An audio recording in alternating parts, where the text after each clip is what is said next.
So ayun, hello guys, ito na ang figure 9 natin or yung activity 9 natin sa AutoCAD.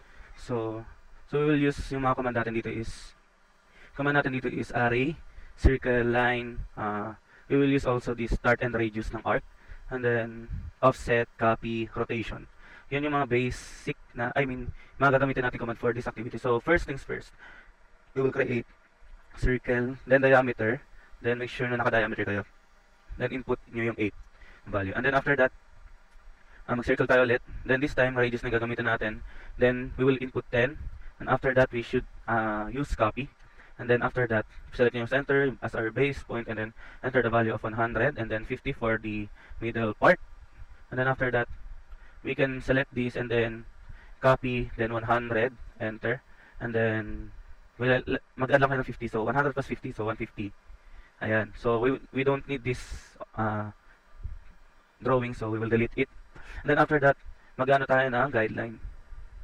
Then, mag-offset tayo ng 5 both sides.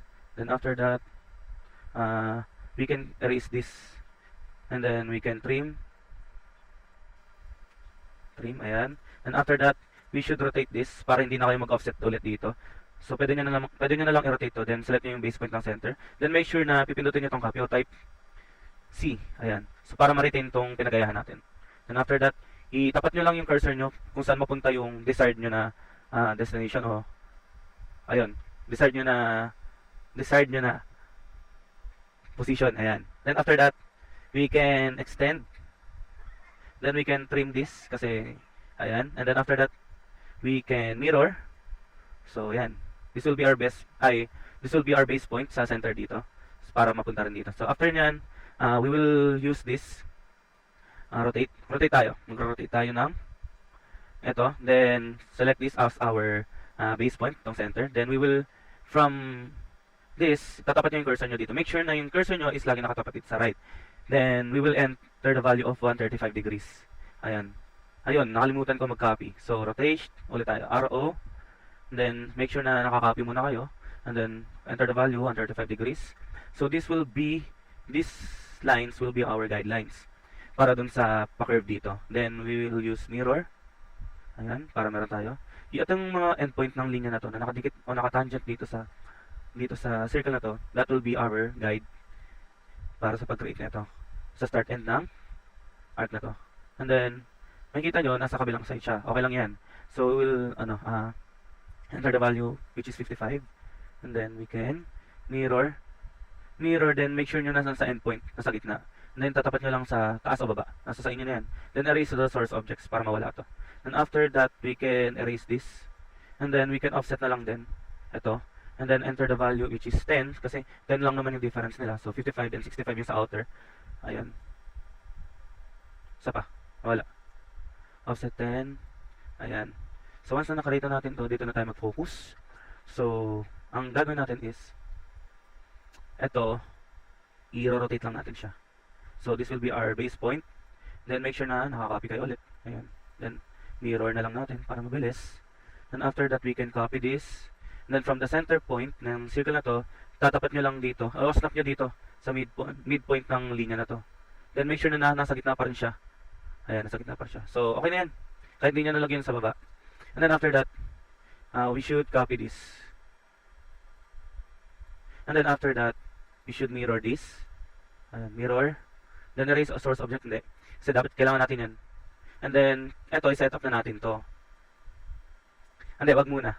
Kasi iba-iba sila ng angle kapag in-array natin. So, once tapos na tayo dyan, we can, ayan, select lang ito. Ito naka-horizontal na linya, then itong circle. Then after that, enter AR o array, polar, then select nyo itong base point yung center. So, as you can see, magulo siya, diba? So, iti-trim lang natin yan. So, nakaset naman na yung, settings niya. Close niya. Make sure nyo na i-explode nyo siya before tayo mag-proceed mag-trim. Explode, ayan. So, once na-explode nyo na yan, dito na tayo sa trimming. Trim nyo lang yung mga excess line, ayan.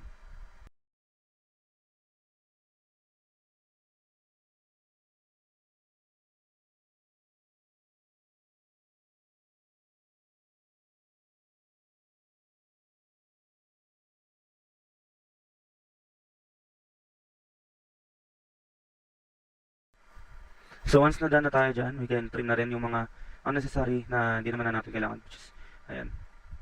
Inisin nyo lang yan.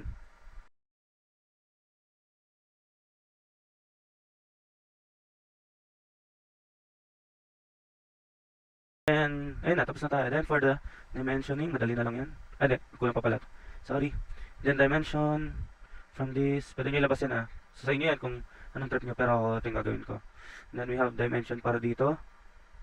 And then we have the dimension for this. So, itong dimensioning this will serve as our verification na rin kung tama yung mga pinagagagawa natin. Ayan. Dito yan, alam ko eh. So, dapat ito 40. Ayan, 40 nga dapat. Then, ito dito sa baba.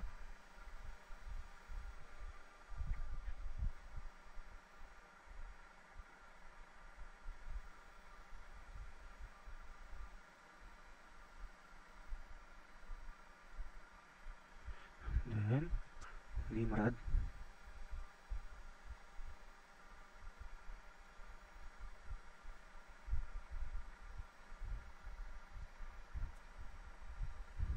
Dim dia. Make sure na naka-dim dia kayo dito sa inner circle. Then after that, you should edit this. So 14 dash R10.